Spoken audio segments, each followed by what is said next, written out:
Subscribe कीजिए PC studies को और दबाइए इस घंटे को हमारी लेटेस्ट एजुकेशनल वीडियो सबसे पहले देखने के लिए।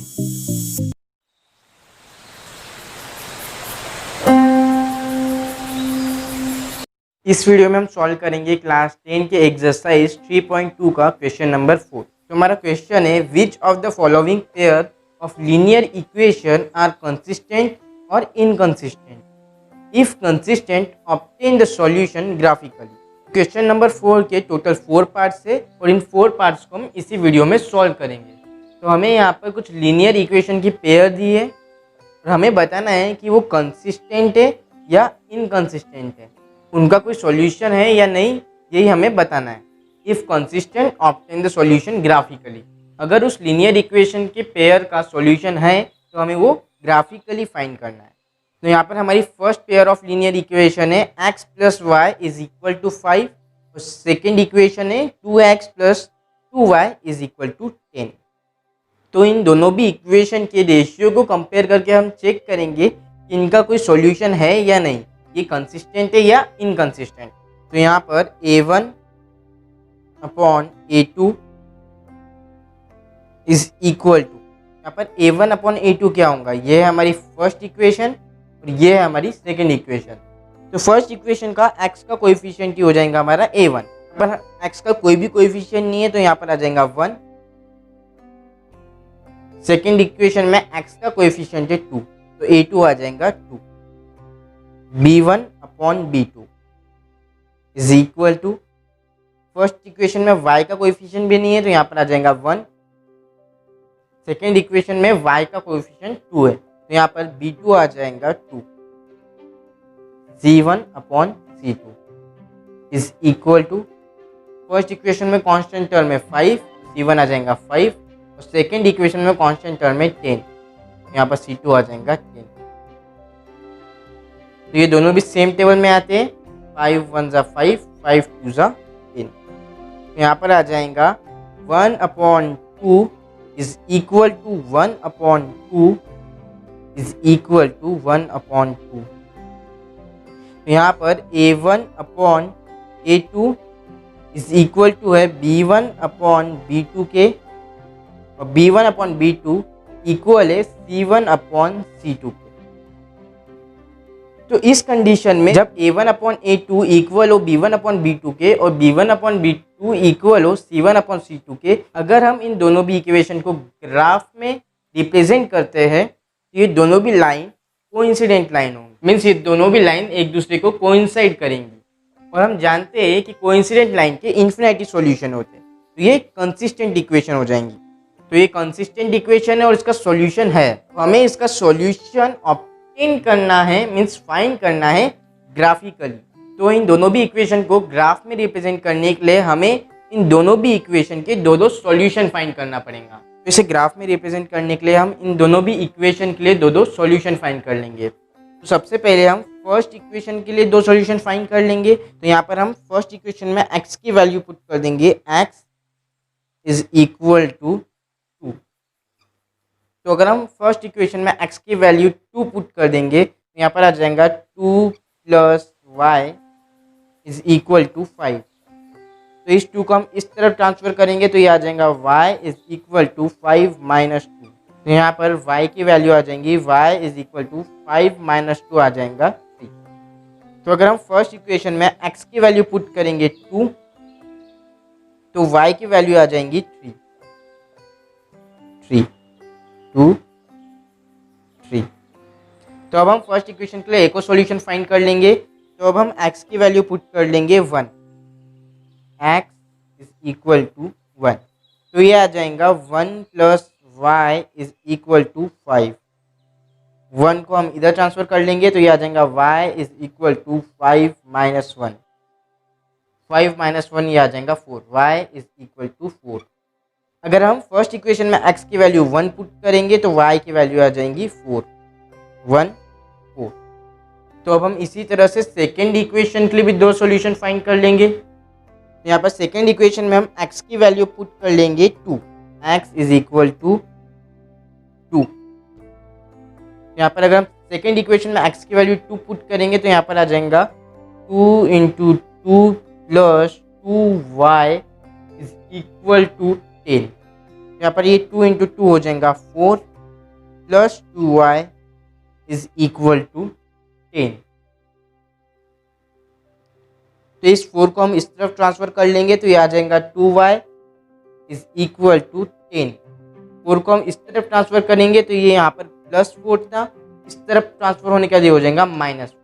ये आ जाएगा 2y इज इक्वल टू 10 - 4, यहाँ पर आ जाएगा 6, 2 1 ज़ा 2 और 2 3 ज़ा 6। यहाँ पर y इज इक्वल टू आ जाएगा 2। तो अगर हम सेकेंड इक्वेशन में x की वैल्यू 2 पुट करेंगे तो y की वैल्यू आ जाएंगी 3। तो अब हम यहाँ पर सेकेंड इक्वेशन में x की वैल्यू रख लेंगे 3, यहाँ पर आ जाएगा 2। यहाँ पर सेकेंड इक्वेशन में अब हम x की वैल्यू पुट कर लेंगे 3, यहाँ पर आ जाएगा x इज इक्वल टू 3। तो अगर हम सेकेंड इक्वेशन में x की वैल्यू 3 पुट करेंगे तो ये आ जाएगा 2 into 3 plus 2y is equal to 10। तो ये 2 3 ज़ा हो जाएगा 6 plus 2y is equal to 10। तो इस 6 को हम इस तरफ ट्रांसफर करेंगे तो ये आ जाएगा 2y इज इक्वल टू 10 - 6। यहाँ पर 2y इज इक्वल टू 10 - 6। 10 - 6 यहाँ पर आ जाएगा 4, यहाँ पर आ जाएगा 2y इज इक्वल टू 4। तो 2 1 ज़ा 2 और 2 2 ज़ा 4। y की वैल्यू आ जाएंगी y इज इक्वल टू 2। यहाँ पर अगर हम x की वैल्यू 3 पुट करेंगे तो y की वैल्यू 2 आ जाएंगी, 3 2। और जैसा कि हमने इसके प्रीवियस क्वेश्चन में भी देखा है, हमें ये सॉल्यूशन फाइंड करके दिखाने की ज़रूरत नहीं होती, हमें सिर्फ ये बॉक्स ड्रॉ करने होते हैं। तो अब हमने इन दोनों भी इक्वेशन के लिए दो सॉल्यूशन फाइंड कर लिए, तो अब हम इसे ग्राफ में रिप्रेजेंट कर लेंगे। तो अब हम इन दोनों भी इक्वेशन को ग्राफ में रिप्रेजेंट कर लेंगे। तो जैसा कि हमें पता है ये है x एक्सिस और ये है y एक्सिस, और यहाँ पर ये है फर्स्ट इक्वेशन और इसके दो सॉल्यूशन, और ये सेकंड इक्वेशन और इसके दो सॉल्यूशन। तो सबसे पहले हम फर्स्ट इक्वेशन के कोऑर्डिनेट्स को ग्राफ में प्लॉट कर लेंगे। तो फर्स्ट इक्वेशन का फर्स्ट कोऑर्डिनेट है x2 और y3। तो इस ग्राफ में x2 है यहाँ पर और y3 है यहाँ पर। तो ये हो जाएगा हमारा कोऑर्डिनेट और इसे हम लिख देंगे 2 3। तो अब हम इसी तरह फर्स्ट इक्वेशन के सेकंड कोऑर्डिनेट को भी प्लॉट कर लेंगे। तो फर्स्ट इक्वेशन का सेकंड कोऑर्डिनेट है x1 और y4। तो x1 है यहाँ पर और y4 है यहाँ पर। तो ये हो जाएगा हमारा कोऑर्डिनेट, इसे हम लिख देंगे 1 4। तो अब हम इन दोनों भी पॉइंट्स को एक लाइन में ज्वाइन कर लेंगे और इसके ऊपर इसकी इक्वेशन लिख देंगे ताकि हमें पता चल जाए कि कौन सी लाइन किस इक्वेशन की है। तो सेम इसी तरह से हम सेकेंड इक्वेशन को भी इस ग्राफ में रिप्रेजेंट कर लेंगे। तो सेकेंड इक्वेशन का फर्स्ट कोऑर्डिनेट है x2 और y3। तो x2 है यहाँ पर और y3 है यहाँ पर। तो हम देख सकते हैं कि ये फर्स्ट इक्वेशन और सेकंड इक्वेशन दोनों का भी कोऑर्डिनेट सेम है, तो ये दोनों भी यहीं पर आ जाएंगे। तो हमें यहाँ पर दो बार कोऑर्डिनेट का नाम लिखने की ज़रूरत नहीं है। तो अब हम सेकंड इक्वेशन का सेकंड कोऑर्डिनेट प्लॉट कर लेंगे। तो सेकंड इक्वेशन का सेकंड कोऑर्डिनेट है x3 और y2। तो x3 है यहाँ पर और y2 है यहाँ पर। तो ये हो जाएगा हमारा कोऑर्डिनेट, इसे हम लिख देंगे 3 2। तो अब हम इन दोनों पॉइंट्स को भी ज्वाइन कर लेंगे और इसके ऊपर इसकी इक्वेशन लिख देंगे। तो जैसा कि हम देख सकते हैं ये दोनों भी लाइन कोइंसाइड कर रही है, ये दोनों भी लाइन एक के ऊपर एक आ रही है और इस तरह के लाइन के इन्फिनिटी सॉल्यूशन होते हैं। तो हमने इन दोनों भी इक्वेशन को ग्राफिकली रिप्रेजेंट कर लिया है। तो अब हम इस क्वेश्चन का सेकेंड पार्ट सॉल्व कर लेंगे। तो यहाँ पर हमारी पेयर ऑफ इक्वेशन है x - y is equal to 8 और 3x - 3y is equal to 16। तो अब हम इन दोनों इक्वेशन के भी रेशियोज को कंपेयर कर लेंगे और देखेंगे कि ये कंसिस्टेंट इक्वेशन है या इनकंसिस्टेंट इक्वेशन है, मींस इन इक्वेशन का कोई सॉल्यूशन है या नहीं। तो यहाँ पर सबसे पहले a1/a2 इज इक्वल टू, यहाँ पर x का कोएफिशिएंट कुछ भी नहीं है तो यहाँ पर आ जाएगा 1/, सेकेंड इक्वेशन में x का कोएफिशिएंट है 3, a2 आ जाएगा 3। b1/b2 is equal to, first equation में y का कोएफिशिएंट भी कुछ भी नहीं है पर यहाँ पर माइनस का साइन है तो यहाँ पर आ जाएगा -1। B2, तो यहाँ पर सेकेंड इक्वेशन में y का कोएफिशिएंट है -3, तो B2 आ जाएगा -3। C1/C2 is equal to, first equation में कांस्टेंट टर्म में 8 और सेकेंड इक्वेशन में कांस्टेंट टर्म में 16, 8/16। तो यहाँ पर माइनस माइनस कट हो जाएगा, यहाँ पर ये दोनों सेम टेबल में आते हैं, 8 1 ज़ा 8, 8 2 ज़ा 16। तो ये आ जाएगा 1/3 is equal to 1/3 not equal to 1/2। तो ये आ जाएगा A1/A2 is equal to B1/B2 is not equal to C1/C2। तो इस कंडीशन में अगर हम इन दोनों भी इक्वेशन को ग्राफ में रिप्रेजेंट करेंगे तो ये दोनों इक्वेशन की जो लाइंस होंगी वो पैरेलल होंगी। The lines of this equation are parallel. और जैसा कि हमें पता है, जैसा कि हमने इंट्रोडक्शन वाली वीडियो में देखा था कि पैरेलल लाइन का कोई भी सॉल्यूशन नहीं होता है, तो therefore the pair of this equation is inconsistent. तो ये जो पेयर ऑफ इक्वेशन है ये इनकंसिस्टेंट है, इनका कोई भी सॉल्यूशन नहीं होगा। तो इसका कोई सॉल्यूशन ही नहीं है, तो इसे हमें ग्राफ में रिप्रेजेंट करने की कोई ज़रूरत नहीं है, क्योंकि यहाँ पर ग्राफ में रिप्रेजेंट करने के लिए यहाँ पर इसका कोई सॉल्यूशन ही नहीं है, हमें कोई सॉल्यूशन मिलेगा ही नहीं। तो अब हम इसका नेक्स्ट पार्ट देख लेते हैं। तो हमारी थर्ड पेयर ऑफ इक्वेशन है 2x + y - 6 is equal to 0। ये है हमारी फर्स्ट इक्वेशन। और 4x - 2y - 4 is equal to 0, ये है हमारी सेकेंड इक्वेशन। तो ये दोनों इक्वेशन के भी रेशियोज को हम कंपेयर कर लेंगे और देखेंगे कि ये कंसिस्टेंट इक्वेशन है या इनकंसिस्टेंट इक्वेशन है। तो यहाँ पर A1/A2 इज इक्वल टू आ जाएगा, यहाँ पर x का कोएफिशिएंट है 2 और सेकेंड इक्वेशन में x का कोएफिशिएंट है 4, तो ये आ जाएगा 2/4। B1/B2 is equal to, first equation में y का कोएफिशिएंट कुछ भी नहीं है तो यहाँ पर आ जाएगा 1। सेकेंड इक्वेशन में y का कोएफिशिएंट है -2, यहाँ आ जाएगा 1/-2। C1/C2 is equal to, first equation में कांस्टेंट टर्म में -6, तो यहाँ पर C1 आ जाएगा -6। सेकेंड इक्वेशन में कांस्टेंट टर्म में -4, तो यहाँ पर आ जाएगा -4। तो यहाँ पर 2 और 4 सेम टेबल में आते हैं, 2 1 ज़ा 2 और 2 2 ज़ा 4। और B1/B2 आएगा 1/-2 और C1/C2 यहाँ पर माइनस माइनस कट हो जाएंगे, यहाँ पर 2 3 ज़ा आ जाएगा 6 और 2 2 ज़ा आ जाएगा 4। तो ये आ जाएगा 1/2 इज़ नॉट इक्वल टू -1/2। तो यहाँ पर ये जो कंडीशन है आ जाएगी A1/A2 is not equal to B1/B2। तो इस कंडीशन में जब A1/A2 नॉट इक्वल टू होता है B1/B2 के, अगर इन दोनों भी इक्वेशन को अगर हम ग्राफ में रिप्रेजेंट करेंगे तो यहाँ पर ये दोनों भी इक्वेशन एक दूसरे को एक पॉइंट पे इंटरसेक्ट करेंगी। और जैसा कि हमने इंट्रोडक्शन वाली वीडियो में देखा था, इंटरसेक्टिंग लाइंस का वन सॉल्यूशन होता है, तो ये कंसिस्टेंट इक्वेशन होंगी। The pair of this equation is consistent. ये जो इक्वेशन की पेयर है वो कंसिस्टेंट होंगी, तो हमें इसका सॉल्यूशन ग्राफिकली ऑब्टेन करना है। तो इन दोनों भी इक्वेशन को ग्राफ में रिप्रेजेंट करने के लिए हमें इन दोनों भी इक्वेशन के लिए या 2 से ज़्यादा सॉल्यूशन फाइंड करने होंगे। तो सबसे पहले हम फर्स्ट इक्वेशन के लिए 2 सॉल्यूशन फाइंड कर लेंगे। तो यहाँ पर हम फर्स्ट इक्वेशन में x की वैल्यू रख लेंगे, x is equal to 1, x is equal to 1। तो ये आ जाएगा 2 × 1 + y - 6 इज इक्वल टू 0। तो ये आ जाएगा 2 + y - 6 इज इक्वल टू 0। तो यहाँ पर हम इस y को इस तरफ ट्रांसफ़र कर लेंगे, तो ये आ जाएगा 2 - 6 इज इक्वल टू -y। यहाँ पर 2 - 6 आ जाएगा -4,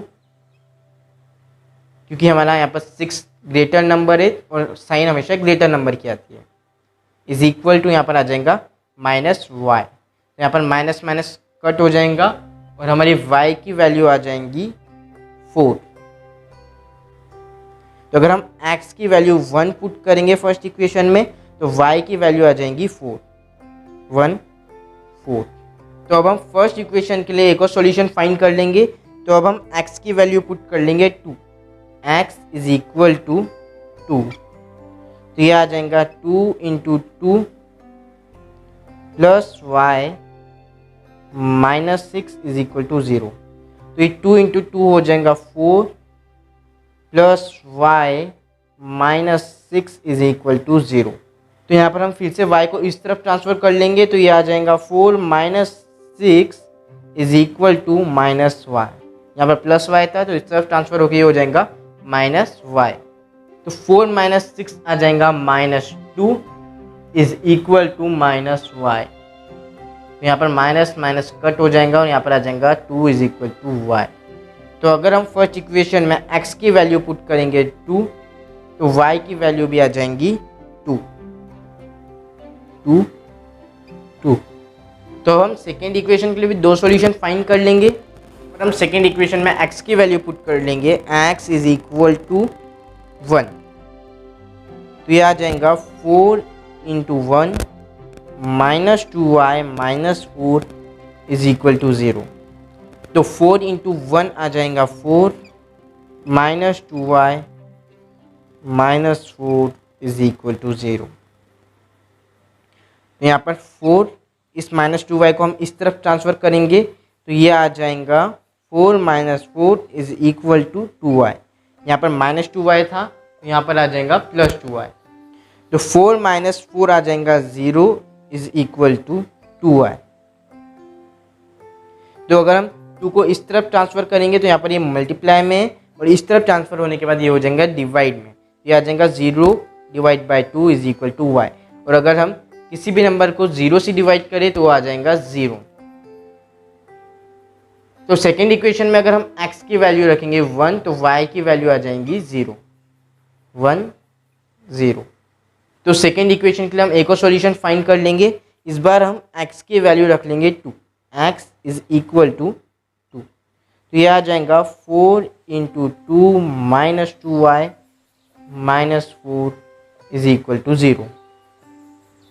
तो 4 इंटू 2 आ जाएगा 8 minus 2y minus 4 is equal to 0। तो इस 2y को हम इस तरफ ट्रांसफ़र कर लेंगे तो ये आ जाएगा 8 minus 4 is equal to 2y। तो 8 में से अगर हम 4 माइनस करेंगे तो यहाँ पर बच जाएगा 4 इज इक्वल टू 2y। यहाँ पर 2 1 ज़ा 2 और 2 2 ज़ा 4। यहाँ पर 2 इज इक्वल टू आ जाएगा y। तो अगर हम सेकेंड इक्वेशन में x की वैल्यू पुट करेंगे 2 तो y भी आ जाएगा 2, 2 2। तो यहाँ पर हमने फर्स्ट और सेकेंड दोनों भी इक्वेशन के लिए दो सॉल्यूशन फाइंड कर लिए। अब हम इसे ग्राफ में रिप्रेजेंट कर लेंगे। तो अब हम इन दोनों भी इक्वेशन को ग्राफ में रिप्रेजेंट कर लेंगे। तो ये है फर्स्ट इक्वेशन और ये है फर्स्ट इक्वेशन के सॉल्यूशन और ये है सेकेंड इक्वेशन और ये है सेकेंड इक्वेशन के सॉल्यूशंस। तो जैसा कि हमें पता है ये है एक्स एक्सिस और ये है वाई एक्सिस। तो फर्स्ट इक्वेशन के कोऑर्डिनेट है x1 और y4। तो x1 है यहाँ पर और y4 है यहाँ पर। तो ये हो जाएगा हमारा पॉइंट, इसे हम लिख देंगे 1 4। फर्स्ट इक्वेशन का सेकेंड कोऑर्डिनेट हो जाएगा x2 और y2। तो x2 है यहाँ पर और y2 है यहाँ पर। तो ये हो जाएगा हमारा कोऑर्डिनेट और इसे हम लिख देंगे 2 2। तो अब हम इन दोनों भी पॉइंट्स को एक लाइन में जॉइन कर लेंगे और इसके ऊपर इसकी इक्वेशन लिख लेंगे 2x plus y minus 6 is equal to 0। तो इसी तरह अब हम सेकेंड इक्वेशन की लाइन को भी ग्राफ में रिप्रेजेंट कर लेंगे। तो सेकेंड इक्वेशन का फर्स्ट कोऑर्डिनेट है x1 और y0। तो x1 है यहाँ पर और y0 है यहाँ पर। तो हमारा कोऑर्डिनेट आ जाएगा यहाँ पर, इसे हम लिख देंगे 1 0। अब हम इसका सेकेंड कोऑर्डिनेट भी प्लॉट कर देंगे। तो इसका सेकेंड कोऑर्डिनेट है 2 2। तो x की वैल्यू 2 है यहाँ पर और y की वैल्यू 2 है यहाँ पर। तो जैसा कि आप देख सकते हैं कि यहाँ पर फर्स्ट इक्वेशन का और सेकंड इक्वेशन का कोऑर्डिनेट सेम है। तो हमें यहाँ पर कोऑर्डिनेट का नाम दो बार लिखने की ज़रूरत नहीं है। तो अब हम इन दोनों पॉइंट्स को भी एक लाइन में ज्वाइन कर लेंगे और इसके ऊपर इसकी इक्वेशन लिख लेंगे। 4x minus 2y minus 4 is equal to 0। तो ये दोनों भी लाइंस एक पॉइंट पे इंटरसेक्ट हो रही है और ये पॉइंट है, ये कोऑर्डिनेट है 2 2, मीन्स x की वैल्यू भी 2 है और y की वैल्यू भी 2 है। तो यहाँ पर हमने in pair of linear equation का सॉल्यूशन फाइंड कर लिया है और यही हमें करना था। तो अब हम इस क्वेश्चन का लास्ट पार्ट सॉल्व कर लेंगे। तो यहाँ पर हमारी पेयर ऑफ इक्वेशन है 2x minus 2y minus 2 is equal to 0 और सेकेंड इक्वेशन है 4x minus 4y minus 5 is equal to 0। यहाँ पर a1 upon a2 is equal to आ जाएगा, फर्स्ट इक्वेशन में x का कोएफिशिएंट है 2 और सेकेंड इक्वेशन में x का कोएफिशिएंट है 4। तो a1 अपॉन a2 आ जाएगा 2 upon 4। b1 upon b2 is equal to, first equation में y का कोएफिशिएंट है -2 और सेकेंड इक्वेशन में y का कोएफिशिएंट है -4। c1 upon c2 is equal to, first equation में कांस्टेंट टर्म में -2 और सेकेंड इक्वेशन में कांस्टेंट टर्म में -5।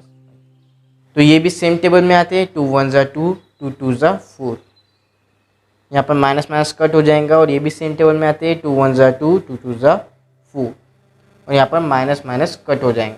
तो ये आ जाएगा 1 upon 2 is equal to 1 upon 2 is not equal to 2 upon 5। यहाँ पर जो कंडीशन है वो है a1 upon a2 is equal to b1 upon b2 is not equal to c1 upon c2। तो इस कंडीशन में इन इक्वेशन को ग्राफ में रिप्रेजेंट करने के बाद जो हमारी लाइंस आएंगी वो पैरेलल लाइंस होंगी। The lines of this equation are parallel. और जैसा कि हमें पता है कि पैरेलल लाइंस का कोई भी सॉल्यूशन नहीं होता है, तो ये जो पेयर ऑफ इक्वेशन है इसका कोई भी सॉल्यूशन नहीं होगा। Therefore the pair of this equation is inconsistent. तो इस वीडियो में इतना ही। नेक्स्ट वीडियो में हम पढ़ेंगे एक्सरसाइज 3.2 का क्वेश्चन नंबर 5।